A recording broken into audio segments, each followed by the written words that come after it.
All right, let's talk about labels, but we're going to explore them from a completely different angle.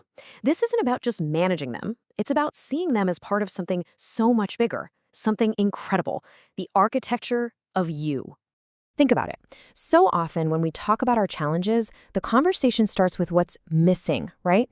It's all about what we lack. But what if we just flipped that whole script? What if we started with who we fundamentally are long before any diagnosis comes into the picture?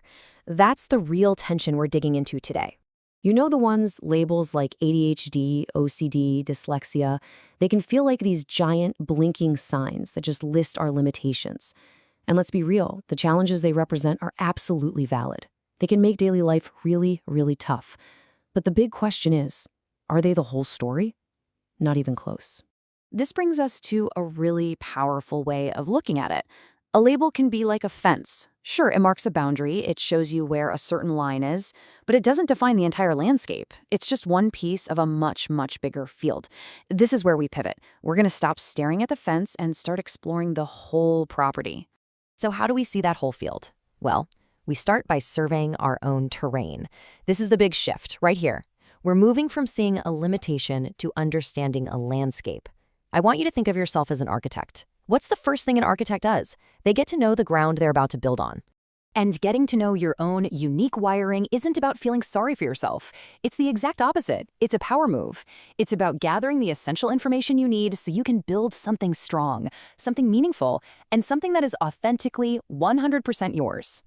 Okay, so once you've surveyed the land, you need the right tools for the job. Now we get to move from just understanding to actually doing. Let's open up the toolbox and look at 3 essential tools that every single one of us has for this incredible construction project.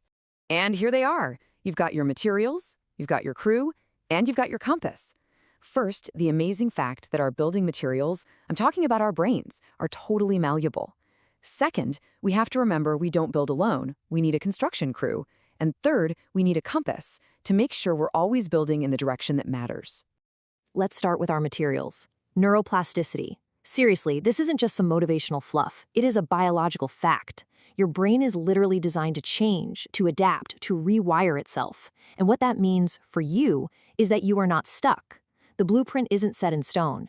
You can actively shape and build new pathways. Next up, the crew. You know, no great building was ever built by just one person. The same is true for us. When we find our people, the ones who see our unique gifts instead of just our challenges, the whole project changes. Suddenly, the heavy lifting becomes a shared journey. And finally, we've got our compass. It's a tool called Acceptance and Commitment Therapy, or ACT for short. Now, the point of this tool isn't to fix you or make the hard stuff disappear. It's about learning how to make room for discomfort while still moving toward what you deeply care about. It's all about your direction.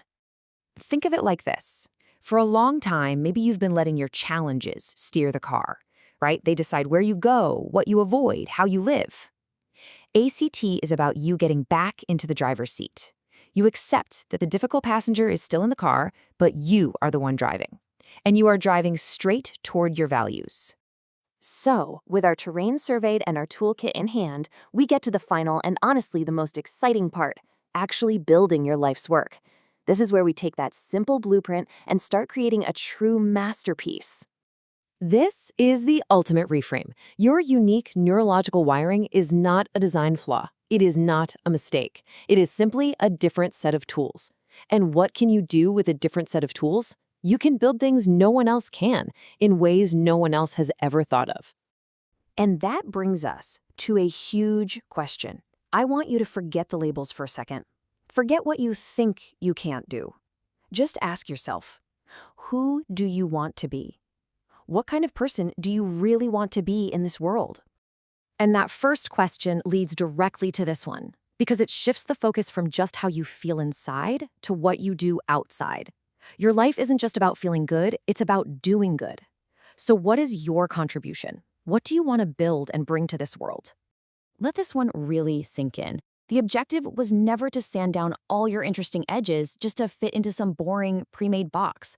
The real goal, the true work, is to use your unique architecture to build a life that is a direct expression of what matters most to you. It's about authenticity, not conformity.